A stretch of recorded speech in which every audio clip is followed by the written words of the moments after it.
Hello friends, welcome back to my channel. দেখুন আজকে আমি কচু দিয়ে মাংসর রেসিপি করে দেখাবো। চলুন, আমি 500 গ্রামের মতো কচু নিয়েছি আর দুটো পেঁয়াজ নিয়েছি। প্রথমে জল দিয়ে ভালোভাবে ছিলে নিয়েছি, কচুগুলোকে জল দিয়ে ধুয়ে নেব। দেখুন ছিলা হয়ে গেছে।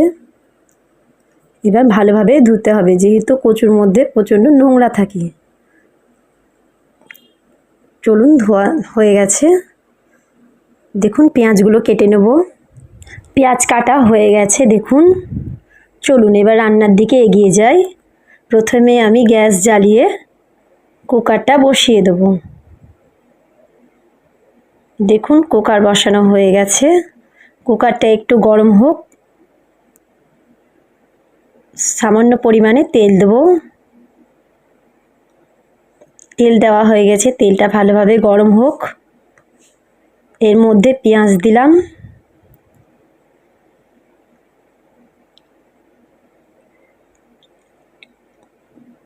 এবার ভালোভাবে পেঁয়াজটাকে আমি নিয়ে নেব।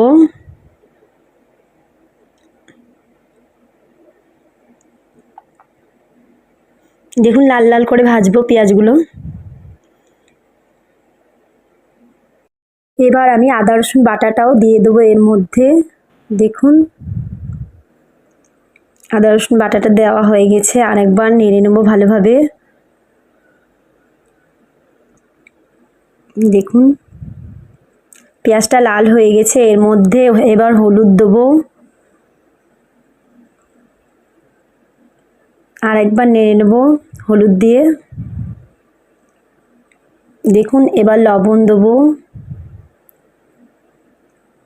জিরে গুঁড়ো 1 চামচ, 1 চামচ লঙ্কা গুঁড়ো। আমি এখানে কোনো কাশ্মীরি লঙ্কা গুঁড়ো ব্যবহার করব না। সামান্য জল দিলাম। এবার মশলাটাকে ভালোভাবে কষিয়ে নেব। দেখুন কষাচ্ছি, মশলাটা ফুটছে।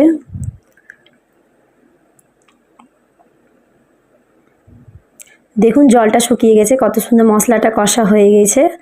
এবার 500 গ্রামের মতো আমি মাংসটা এর মধ্যে দিয়ে দেব। দেখুন আমি কুকারের মধ্যে একে একে মাংসগুলোকে দিয়ে দিলাম। এবার ভালোভাবে নেড়ে নিয়ে আমি একটা থেকে দুটো সিটি লাগিয়ে নেব। দেখুন হয়ে গেছে। দেখুন কত সুন্দর জলটা শুকিয়ে গেছে। এবার ভালোভাবে একবার কষে নেব, দিয়ে কচুগুলোকে এর মধ্যে আমি দেবো। দেখুন কচুগুলো কত সুন্দর পরিষ্কারভাবে ধুয়ে নিয়েছি। এবার আমি একে একে কচুগুলোকে দিয়ে দেবো। দেখুন দেওয়া হয়ে গেছে। আরেকবার নেড়ে নেব। আপনাদের যদি ভালো লাগে আমার এরকম রেসিপি, অবশ্যই আমার চ্যানেলটা ফারহা হেসেল চ্যানেলটা অবশ্যই সাবস্ক্রাইব করবেন এবং লাইক করতে ভুলবেন না। আর কমেন্ট করে জানাবেন যে আমার রান্না আপনাদের কেমন লেগেছে। দেখুন আমি জল দিলাম, দিয়ে সিটিতে আমি বেশি সিটি দেবো না। আমি 3 থেকে 3টে দেবো সিটি, যেহেতু এটা কচুটা তাড়াতাড়ির মধ্যে গলে যাবে। দেখুন হয়ে গেছে। এবার সিটিটা আমি তুলে নেব। দেখুন হয়ে গেছে। এই যে কচুগুলো কত সুন্দর গলে গেছে, কত সুন্দর রং এসেছে। দেখুন আমি কোনো এখানে কাশ্মীরি লঙ্কার গুঁড়ো ব্যবহার করিনি। আমি বাড়ির লঙ্কা গুঁড়োই, আমি ঝাল লঙ্কা গুঁড়োই ব্যবহার করেছি। আপনারাও অবশ্যই এটা ট্রাই করে দেখবেন যে কচু দিয়ে মাংস কেমন লাগে। অবশ্যই আমাকে কমেন্ট করবেন। দেখুন এটা পাত্রের মধ্যে আমি ঢেলে নিচ্ছি। দেখুন কত সুন্দর রং হয়েছে, কত সুন্দর কালার এসেছে। দেখুন আপনারা দেখুন অল্প সময়ের মধ্যে রান্না আমি করে নিলাম। অবশ্যই আপনারা বাড়িতে ট্রাই করবেন আর একটা লাইক করতে অবশ্যই ভুলবেন না।